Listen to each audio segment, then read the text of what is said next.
Mtazamaji, na sasa tuelekee viwanjani. Timu ya taifa wasichana ya kinadada ya walio chini umri wa miaka 17 Junior Starlets ilianza kampeni ya kusaka ubingwa wa michuano ya Sekafa mwaka 2026 kwa ushindi mnono wa mabao 160 dhidi ya Sudan huko nchini Tanzania. Hata hivyo, mechi hiyo ilikatizwa katika dakika 60 baada ya Sudan kusalia na wachezaji 6 pekee uwanjani kutokana na majeraha, idadi ambayo ni chini ya kiwango cha chini cha wachezaji 7 kinachohitajika ili mchezo huo kuendelea.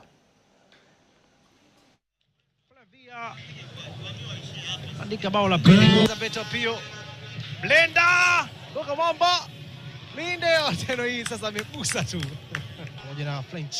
Haya, kwenye nafasi ndani, weka vipas, nafasi ndani kule, bao Blenda 6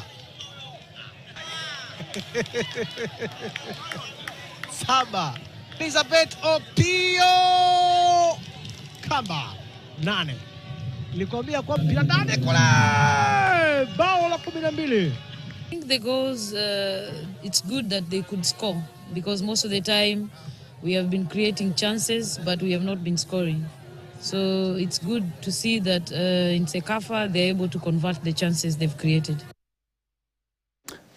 Naam, ni mabao 16 kwa mtungi dhidi ya Sudan, wala si 160. Tusonge mbele. Bingwa mtetezi wa mbio za Abu Dhabi